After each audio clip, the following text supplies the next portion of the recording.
What's up, fellow lords of gaming, and we're back to another video for the first Descendant. We're going deeper into Ajax, and we're going to be showing you guys the ultimate Ajax Juggernaut build. So this build is going to be a little bit different from our previous one, where we had the Undying Beast just basically staying alive with his defense stats. And we're going to be particularly looking at Ajax as a Juggernaut using his expulsion and void walk abilities and building into that. So let's get a look at it. Everything that I showed you in the previous video pretty much remains the same. We're still utilizing the Annihilation set. We're still utilizing the Material Phase Reactor, so you can use either of those. Remember, like I showed you in the last video, if you're having difficulty trying to find your specific reactor that you need for your set, go to your map, look at your difficulty rewards, and then click on the filters, so that way you can look specifically for what you needed to look for. So for Ajax is dimension and non-attribute, and then you can farm any one of these areas for that specific reactor. All right.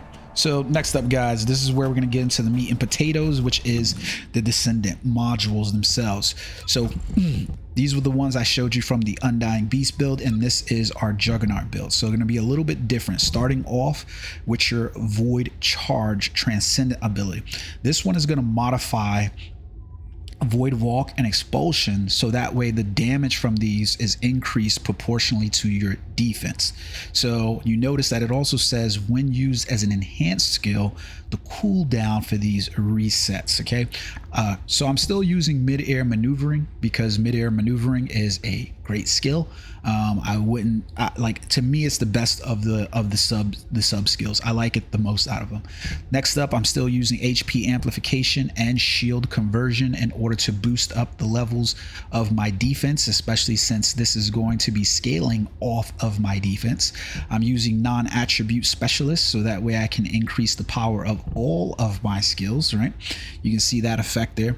And then I'm using agony as well to increase my defense and my MP, nimble fingers, and then skill expansion in order to increase the skill effect range of my expulsion and my expulsion and my void walk. And then I'm using increased defense and increased HP. Now there are other things that you could particularly look into for this skill, but it's very simple. I think adding in the Iron Will is going to be another benefit for you, because it's going to add in that added layer ability for you to have more power as you're taking damage. So you can see here, for instance, this is the Void Charge. I'd have to reduce the cost of Void Charge, so that way I can increase the cost of Iron Will. This also requires me to go in and rebuild my character a little bit in terms of adding additional catalysts, so that way I could have these power levels basically come out at reduced cost and increase the capacity slot. So I would suggest that you add an Iron Will as you're playing. Now the loop on this one is going to be very, very, very simple. You're going to be playing a way more aggressive play style with this one. Essentially very, very simple and easy play style. You're going to be using your void walk to basically enter in combat with your enemies. Excuse me, I used the wrong one. So you can see the damage on that already, right? But I'm utilizing I meant to utilize the other one, which is going to be the void walk and then the expulsion effects, but I used the wrong ones. So, and then you're going to basically look at your shield. So you can see my shields there. I have a lot less shields than I did on the Undying Beast. How the hell did they die? There was nobody over here, but they got killed. This is one of the terrible parts about showing this off in this area. I should have just went to the lab, but essentially I'm using this skill. That's going to allow me to attack damage, and then here. And then as enemies are doing damage to you, that shield is going to come down. Your defense is going to increase because of Iron Will, and that's going to increase the damage of your Void Walk and your expulsion as well. And so that's where you're essentially looking to get off with those. So I think that one is a fairly decent build all around. You're looking at, playing a little bit more aggressive in terms of that. You could, take away the skill effect range. Here goes the thing, guys, about these builds, especially for Ajax and both of these, to give you guys a little bit of comparison. is essentially with the two builds, you know, one doesn't necessarily play into the strengths of Ajax, while the other one plays for just you choosing to be aggressive. If you look at both, if you look at this build of Ajax, where he's basically doing this, there is a very slow animation time on this, on his abilities here. So I'm coming in, you know, whether I'm using that, whether I'm using this, are you getting that off any quicker than, you know, Glay or Bunny, or Bunny is getting off of their uptime on their skills, or Volby? Probably not, is the truth of the matter. The skills will come back really quickly, so you'll have access to them at all times. Is the main problem that I found with this one is this one is more self-serving. You still have the ability from your shields that you basically, you know, you really want from orbit barrier and stuff like that, but this one's centered more around you being able to do what it is that you want to do in terms of, you know, having that ability up. But you know, play it as you want to, guys. I'm not trying to tell you how to play or how not to play. Sometimes I like to play a little bit more aggressive, especially if I have a party of people, and sometimes I like to play a little bit more reserved and back. Depending on your play style, either one of these builds can work for you.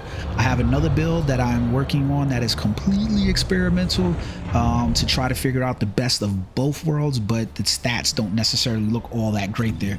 So you can see here that even with these, my stats still are just about the same as what they were for my other, for my Undying Beast. So I'm at roughly the attack doesn't matter, 11,000 skill power, 89,000 defense, 215 max shield, and a 16,000 roughly for that one. Whereas opposed to my Undying Beast, you can see here it's still 11,000, but I'm at 106,000 defense, 1170 for my shields, and 15,710 for my MP.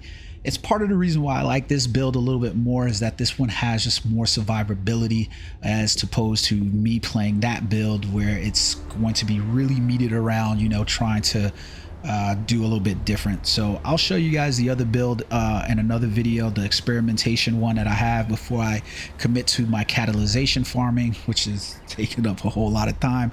And then I'll show you guys real quick right now to another place that you could build into. I'm not as fond of this one as you know others are, and I haven't been lucky to get the drop. So I've been farming and Agnes farming for a little bit, and you have one other Transcendent module that I feel like you could build around, but it's not necessarily my thing. So you have this one right here where you got matrix recomputation. This one modifies expulsion, so that way it grants a buff that helps help allies survive.